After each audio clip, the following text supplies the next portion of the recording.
اور اس جو کہ وہ انفرٹائل ہوتی ہے، تو اس لیے اس کا پورا فوکس کام کے اوپر ہوتا ہے۔ یہی وجہ ہے کہ پہاڑی علاقوں میں سیاچین یا وہاں راشن یا دوسری چیزیں بھجوانے کے لیے ہمیشہ کھچروں سے کام لیا جاتا ہے، یعنی میول سے کام لیا جاتا ہے۔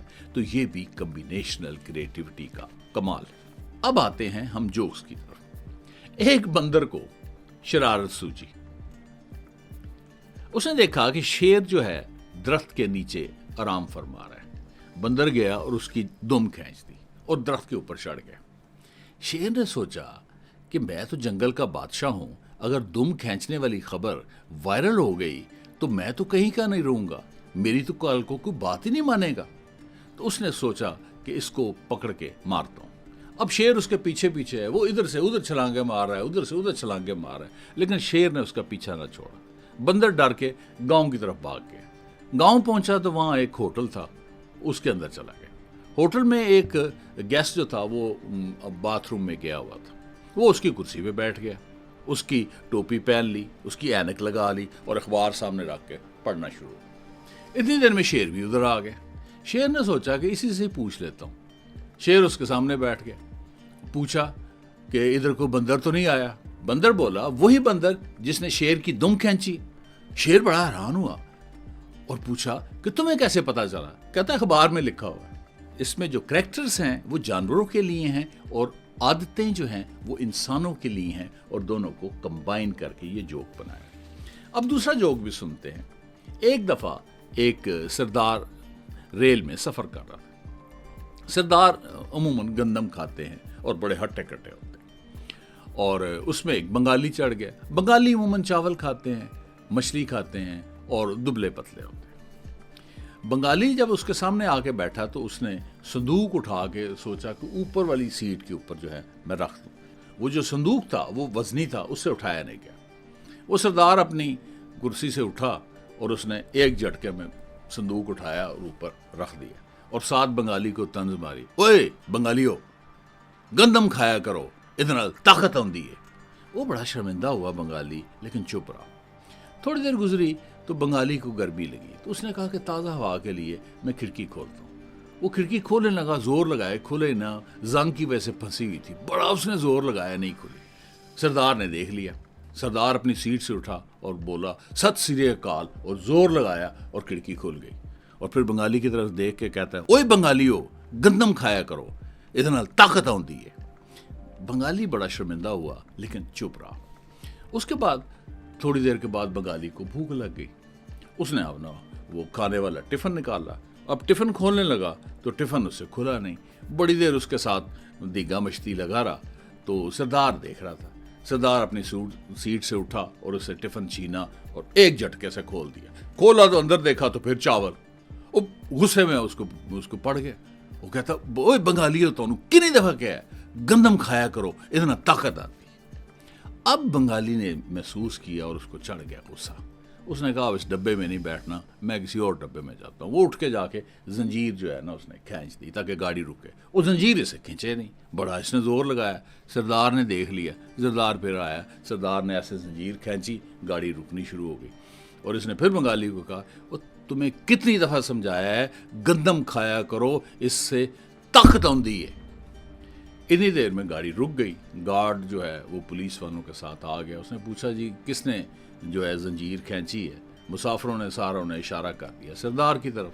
اب سردار سے گارڈ نے پوچھا بھی زنجیر کیوں کھینچی ہے؟ اور کوئی وجہ ہوتی تو وہ بیچارہ بتاتا۔ تو بغیر وجہ کے زنجیر کھینچنے میں انہوں نے سردار کو ہتھکڑیاں لگائیں اور گرفتار کر کے لے چلے۔ جب وہ جا رہا تھا تو پیچھے سے بنگالی بولا اوئے سردارو کدی کدی چاول بھی کھا لیا کرو، ادھر عقل آندی ہے۔ تو اس میں آپ نے دیکھا کہ دو جو قومیں ہیں ان کی عادتوں کا میش اپ ہے، ان کی کمبینیشن ہے۔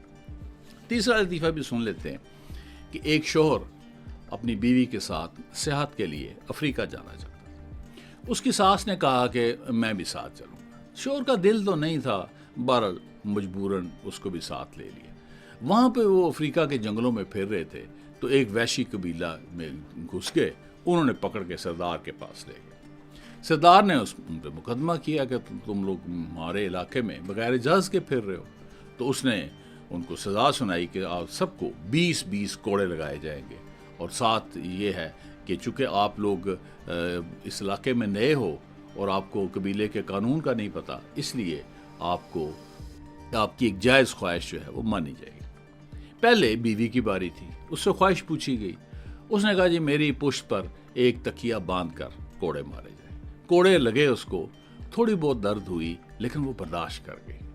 اس کے بعد ساس کی باری تھی، ساس بڑی ہوشیار تھی، اس سے جب خواہش پوچھی تو اس نے کہا جی میری پشت پر 4 تکیے رکھ کے کوڑے لگائے جائیں۔ وہ کوڑے لگے، ساس کو پتہ بھی نہیں چلا کہ کب کوڑے لگے ہیں تو کوڑے نہیں لگے۔ اس کے بعد شوہر کی باری تھی تو اس سے خواہش پوچھی تو وہ سردار کو کہتا ہے میری ایک خواہش نہیں، میری 2 خواہش ہے۔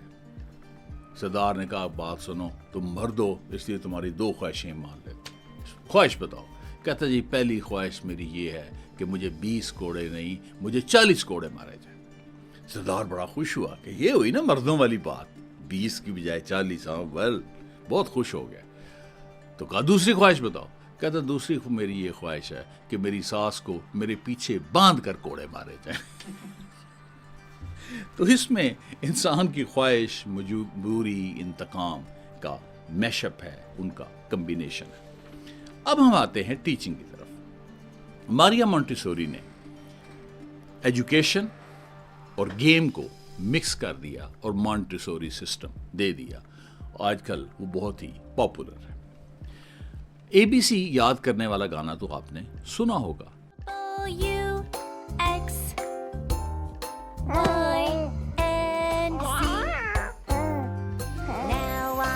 اس میں میوزک اور لرننگ کو آپس میں کمبائن کرتے ہیں۔ آج کل آپ جب کالج یونیورسٹی میں پڑھتے ہیں تو white board, monitor, computer, mic, laptop وغیرہ کے ساتھ لیکچر ڈیلیور کرنے کے جو آرٹ ہے وہ بہت فیسیلیٹیٹ ہو گیا ہے۔ اس میں بھی کمبینیشنل کریٹیوٹی کا کمال ہے۔ اب ہم آتے ہیں میڈیا کی طرف۔ اس وقت سب سے مشہور میڈیا وہ یوٹیوب ہے۔ یوٹیوب کیا چیز ہے؟ ٹی وی، سوشل میڈیا اور سرچ انجن کو کمبائن کریں تو یوٹیوب بن جاتی ہے۔ آج کل آپ بہت زیادہ ٹاک شو دیکھتے ہیں، تو ٹاک شو کمبینیشن ہے نیوز کا، اینکر کا اور اینالسٹ کا۔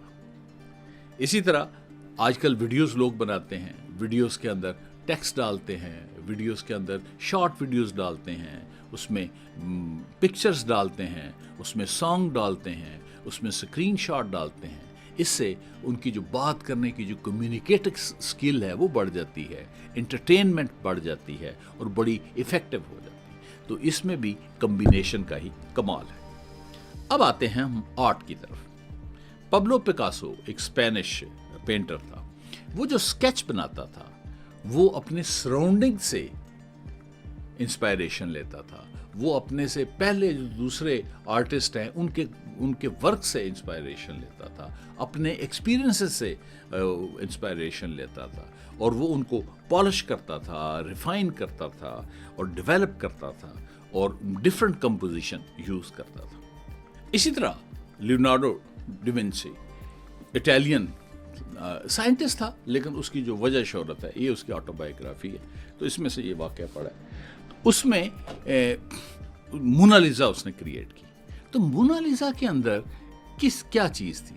مونالیزا میں اناٹمی یعنی study of structure of body وہ تھی، اس میں سائیکالوجی تھی اور اس میں آرٹ تھا، یعنی اس نے ان 3 چیزوں کو کمبائن کیا اور مونالیزا جیسی شاہکار تصویر کو بنا دیا۔ اب ہم آتے ہیں میوزک کی طرف۔ مائیکل جیکسن امریکہ کا مشہور سنگر بھی تھا، اور سنگنگ میں اس نے جیز، پاپ اور ہپ ہاپ کو آپس میں کمبائن کیا، جبکہ ڈانس کے اندر اس نے مون واک، روبوٹک واک اور سپن جو ہے اس کو آپس میں کمبائن کیا اور ساری دنیا پر چھا گیا۔ اس کی کامیابی کے پیچھے کمبینیشنل کریٹیوٹی تھی۔ نصرت فتح علی خان کو کون نہیں جانتا؟ نصرت فتح علی خان نے قوالی اور ویسٹرن انسٹرومنٹس کو آپس میں جوڑ دیا۔ ویسٹرن میوزیشین مائیکل بروک اور پیٹر گیبریل کی مدد سے اس نے 1990 میں مست البم ریلیز کیا جو کہ بہت ہٹ ہو گیا. پھر 1996 میں اس نے نائٹ سانگز کا البم ریلیز کیا. اس میش اپ کے ساتھ پاکستان اور دنیا میں اس کا نام پیدا ہوا. اب ہم آتے ہیں ایڈیمز کی طرف. A stitch in time saves time. اس میں ٹیلرنگ اور ٹائم مینجمنٹ، یعنی کہ وقت کے اوپر اگر ایک سٹچ لگائیں تو وہ 9 سٹچز سے بچا لیتا ہے. یعنی پرابلم جب شروع میں چھوٹی ہوتی ہے، اگر اسی کو پکڑ لیں تو ٹھیک ہے، وقت گزرے گا تو پرابلم بڑی ہو جائے گی. تو اس میں ٹیلرنگ اور ٹائم مینج کا آپس میں کمبائن کر دیں. ان ایپل پائی آرڈر. کبھی آپ نے ایپل دیکھے ہوں تو ایپل جب بھی رکھیں تو ان میں بڑی خاص ایک ترتیب ہوتی ہے. اسی طرح پائی یعنی کباب دیکھیں تو اس میں بڑی ترتیب ہوتی ہے. تو کسی نے ان کی پرفیکٹ ترتیب کو سامنے رکھ کے ان کو دونوں کو اکٹھا کر دیا اور ایڈیم بنا دیا ان ایپل پائی آرڈر. یعنی چیزیں مکمل ترتیب میں جب ہوں تو یہ یہاں بھی کمبینیشن ہو رہی ہے، کمبینیشنل کریٹیوٹی یوز ہو رہی ہے. بٹوین سلا اینڈ کریبڈیز، یہ گریک متھ ہے جو کہ ہومر کے اوڈیسی اسپیشلی وہاں سے لی گئی ہے. اس میں جو سلا ہے وہ ایک 6 ہیڈڈ مانسٹر ہے اور اس کے 12 پاؤں ہیں، اور وہ جو سمندروں میں رہتا ہے اور جہازوں کو وہ ڈبو دیتا ہے. اور کرپٹس جو ہے یہ ایک بہت ہی مہلک قسم کا ورل پول ہے، بھنور ہے، ٹھیک ہے، اور یہ بھی شپس کو ڈبو دیتا ہے، ڈسٹرائے کر دیتا ہے. تو اب ان 2 ماسٹرز کو لے کے بٹوین سلا اینڈ کرپٹس، اس کا مطلب یہ ہوتا ہے کہ آپ کے اس طرف بھی خطرہ ہے، اس طرف بھی خطرہ ہے. خاص طور پہ اسٹریٹ آف میسینیا جو اٹلی اور سسلی کے درمیان ہے، وہ ایک تنگ سا رستہ ہے اور اس میں ایک طرف پہاڑی بھی ہے، چونکہ یہ سلا پہاڑی کے اوپر رہتا ہے تو اس کو ادھر بھی لگاتے ہیں. اور ساتھ اس کے ورلپول ہے. ورلپول کی وجہ یہ ہے کہ 120 کلومیٹر کی وہاں پہ رفتار سے آندھی چل رہی ہوتی ہے، اور پھر اس کے بعد وہ فالٹ لائن یوریشین پلیٹ اور افریقن پلیٹ وہاں پہ مل رہی ہے. وہ زلزلہ بھی ساتھ ساتھ ریکٹر سکیل کا آ جاتا ہے. تو وہ یہی وجہ ہے کہ وہ ایک جگہ پہ 3 کلومیٹر چوڑی ہے لیکن وہاں پل نہیں بنا، جبکہ ہم دیکھتے ہیں کہ 50 کلومیٹر کے پل جو ہے وہ بنے ہوئے ہیں. تو اس کو وہاں بھی اپلائی کیا جاتا ہے. اب ہم آتے ہیں لٹریچر کی طرف. شیکسپیئر انگلش ڈرامہ نگار تھا. اس کے اکثر ڈراموں کا پلاٹ پچھلی کہانیوں سے لیا گیا.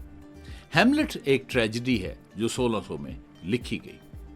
ڈنمارک کے ایک شہزادے ہیملٹ کو پتا چلا کہ اس کا چچا جو کلاڈیس ہے اس نے اس کے باپ یعنی کنگ کو قتل کر کے اس کی جو ماں ہے کوئین گیرٹروڈی اس کے ساتھ شادی کر لی. تو وہ اپنے چچا سے بدلہ لینے کے لیے نکلتا ہے.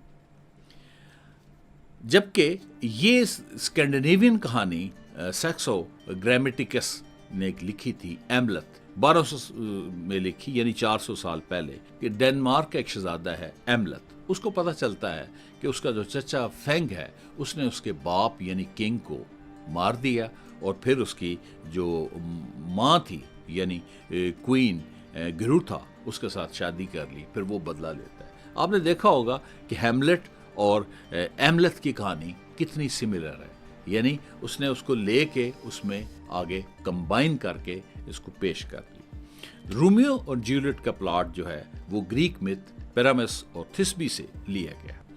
پیرامس اور تھسبی ہمسائے تھے، آپس میں محبت کرتے تھے اور ان کے گھر ساتھ ساتھ تھے. تو بیچ میں ایک دراڑ تھی، اس میں یہ اپنے واٹس ایپ میسیجز ایکسچینج کرتے تھے. تو انہوں نے شادی کے اپنے بڑوں سے بات کی لیکن انہوں نے انکار کر دیا، چونکہ ان دونوں کے خاندانوں کا آپس میں صدیوں سے وہ ان کا جھگڑا جو ہے وہ چل رہا تھا. تو وہ ان کی شادی نہ ہوئی. تو پھر انہوں نے پروگرام یہ بنایا کہ ہم رات کو بھاگ جاتے ہیں، ٹھیک ہے. تو وہیں سے پروگرام یہ بنا کہ آج رات نکل جانا ہے اور ملبری کے ٹری کے نیچے ملنا ہے. اب ہوتا یہ ہے کہ وہ اسی رات جو تھسبی ہے وہ ملبری کے درخت کے نیچے پہنچ جاتی ہے. وہاں پہ ایک شیرنی آ جاتی ہے جس نے تازہ تازہ شکار کھایا ہوتا ہے، منہ سارے کو اس کو خون لگا ہوتا ہے. تو وہ یہ تھسبی وہاں سے بھاگ جاتی ہے لیکن اس کا جو دوپٹہ ہے ویل وہ وہیں پہ رہ جاتا ہے. وہ شیرنی کیا کرتی ہے، اس دوپٹے کے ساتھ کھیلتی گھولتی رہتی ہے، وہ سارا خون آلود ہو جاتا ہے. تو جب پیرامس وہاں پہ پہنچتا ہے تو تو وہ دوپٹہ دیکھتا ہے کہ یہ تو تھسبی کا دوپٹہ ہے، تو یہ تو خون اس نے تو مار دیا اس نے، کسی نے اس کو، جانور نے، تو وہ مایوس ہوتا ہے اور تلوار لے کے خودکشی کر لیتا ہے۔ اس کے بعد جو تھسبی ہے وہ کچھ دیر کے بعد آ جاتی ہے، آگے دیکھتی ہے تو آگے پیرامس کی ڈیڈ باڈی پڑی ہوتی ہے، تو وہ پھر وہی تلوار لیتی ہے اور خودکشی کر لیتی ہے۔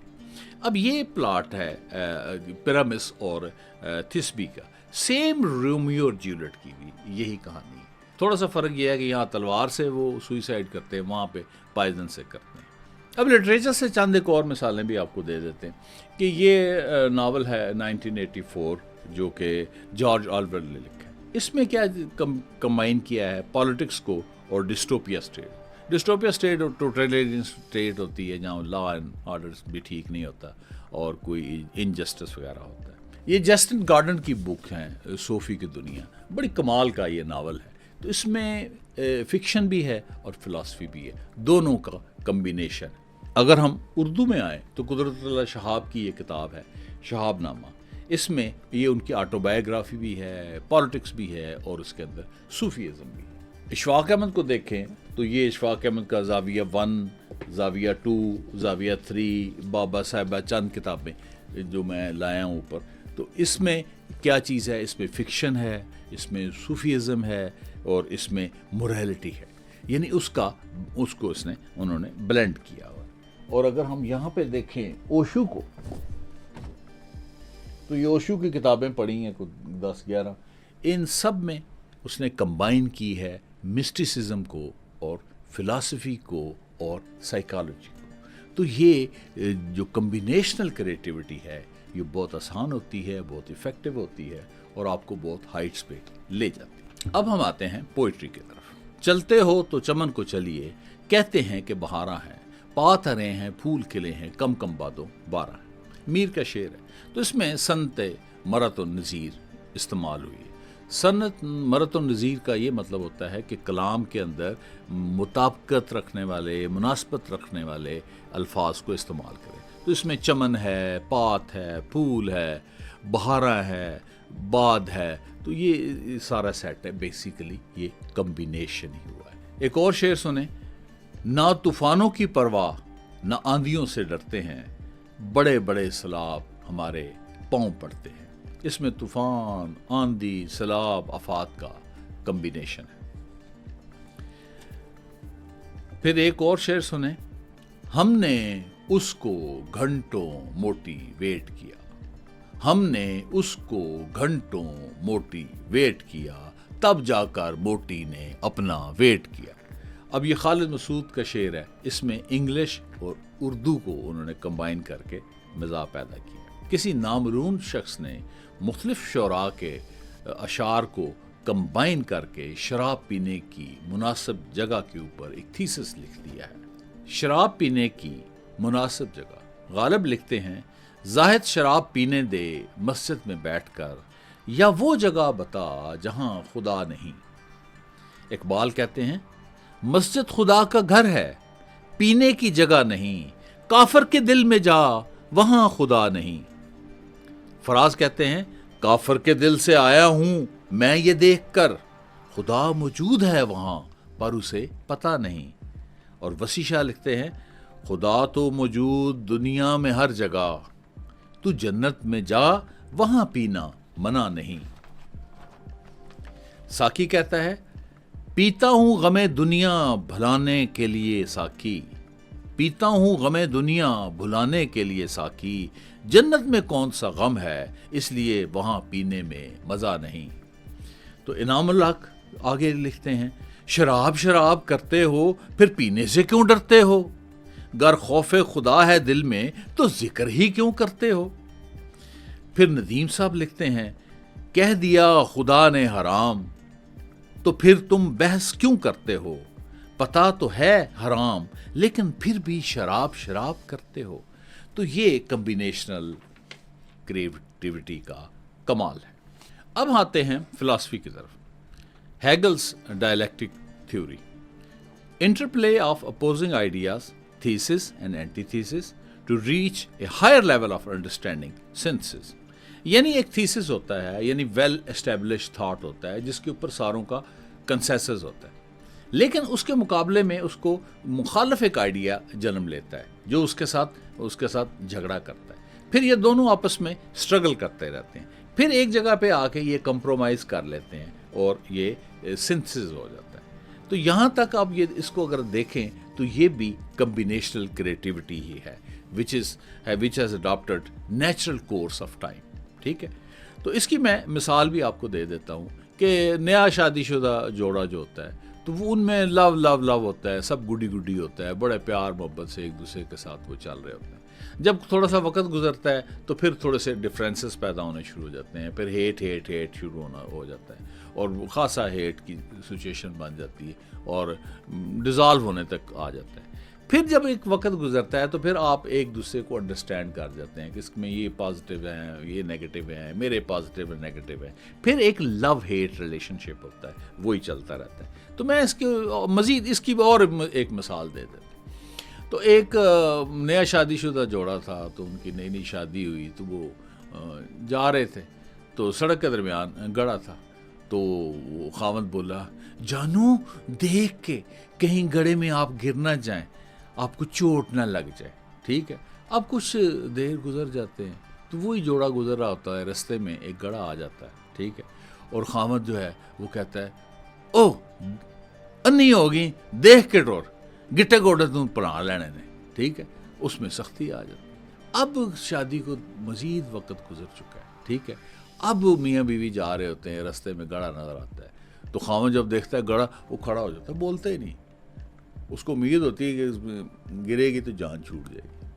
ٹھیک ہے, اور ساتھ وہ اس کو خوف بھی ہوتا ہے کہ اس کے گٹے گوٹے ٹوٹیں گے, یعنی اس کو انجریز ہوگی تو مجھے اس کا علاج بھی کرنا پڑے گا. یعنی لو ہیٹ ریلیشن شپ جو ہے وہ ڈیولپ ہو جاتا ہے. اب ہم آتے ہیں انوینشنس کی طرف. 5000 سال پہلے صندوق بھی تھا, پہیا بھی تھا. لوگ صندوق اٹھاتے تھے, سر پہ اٹھاتے تھے, گردن کی ہڈیاں آگے پیچھے ہو جاتی تھی, کندھے اٹھاتے تھے وہ ٹوٹ جاتے تھے, بازو مسل پول ہو جاتے تھے. اس نے ایک امریکی برنارڈ شیڈو نے کیا کیا, اس نے کہا کہ کیوں نہ میں یہ ویل جو ہیں ان کو چھوٹا کر دوں اور باکس کے نیچے لگا دوں. اس نے ویل کو باکس کے نیچے لگا دیا اور جو ہے رولنگ سوٹ کیس بن گیا اور مسئلہ حل ہو گیا. ہیلی کاپٹر کے اندر آپ نے کیمرہ کمبائن کر دیا تو کیا ڈرون بن گیا. ہیلی کاپٹر کے اندر آپ نے کیمرہ لگا دیا, ایکسپلوسو لگا دیا, تو یہ ڈرون جو جنگوں میں استعمال ہوتے ہیں یہ بن گئے. موٹر سائیکل کے اور آٹو رکشہ کو کمبائن کر دیا تو چنچی رکشہ جو ہے وہ بن گیا. آئنسٹائن کو دیکھتے ہیں, 1905 میں اس نے اسپیشل ریلیٹیوٹی دی. تو یہ اس نے کمبائن کیا ہے لا آف موشن جو گلیلیو کے تھے اور نیوٹن کے تھے اس کو, اور لا آف الیکٹرو میگنیٹزم کو, اور میکسویل کی جو ایک ایکویشن ہے اس کو اس نے کمبائن کیا اور ریفائن کیا. آئنسٹائن نے 1915 میں جنرل ریلیٹیوٹی دی. Einstein incorporated gravity into the framework of relativity. He said, gravity is not a force but a curvature of space-time caused by mass and energy. اب ہم چلتے ہیں پرابلم سالونگ کی طرف. کووڈ لاک ڈاؤن میں school, college, university بند ہو گئے. اب پڑھائیں کیسے؟ تو کیا کیا, کلاس روم اور زوم کو کمبائن کر دیا اور ہر گھر جو ہے وہ اسکول, کالج, یونیورسٹی بن گیا. مسئلہ حل ہو گیا. کس سے حل ہوا؟ کمبینیشنل کریٹیوٹی سے. اوپن سرجری ہوتی تھی, بندے ڈر رہے ہوتے تھے, انستھیزیا دیں گے, پیٹ چیریں گے, پھر ریکوری اتنی لمبی چوڑی تھی. تو اب کیا ہے, 3 سوراخ کرتے ہیں, ایک اس میں کیتھیٹر یعنی نالی ڈالتے ہیں, ایک میں کیمرہ ہوتا ہے, ایک میں لائٹ ہوتی ہے, ایک میں وہ کٹنگ ٹول ہوتا ہے, اس کو لیپروسکوپی کہتے ہیں. مریض جاتا ہے اور ساتھ ہی 1-2 دن کے بعد ٹھیک ہو کے واپس آ جاتا ہے. تو بیسیکلی یہاں کیا ہے, ساری چیزوں کو کمبائن کر دیا. اسی طرح آپ بی پی چیک کرتے ہیں, ہارٹ ریٹ چیک کرنا ہوتا ہے. اس طرح B P, heart rate, sugar check کرنی ہو تو ڈاکٹر کے پاس جانا پڑتا ہے, لیبارٹری میں ٹیسٹ کرنا پڑتا ہے. اسمارٹ واچ آ گئی, ساری چیزوں کو کمبائن کر دیا, آسانی سے آپ دیکھ لیتے ہیں. تو یہ کمبینیشنل جو کریٹیوٹی ہے یہ پرابلم کو سالو کرتی ہے. اب ہم آتے ہیں کہ how to generate combinational creativity. تو اس کے 3 سٹیپس ہیں.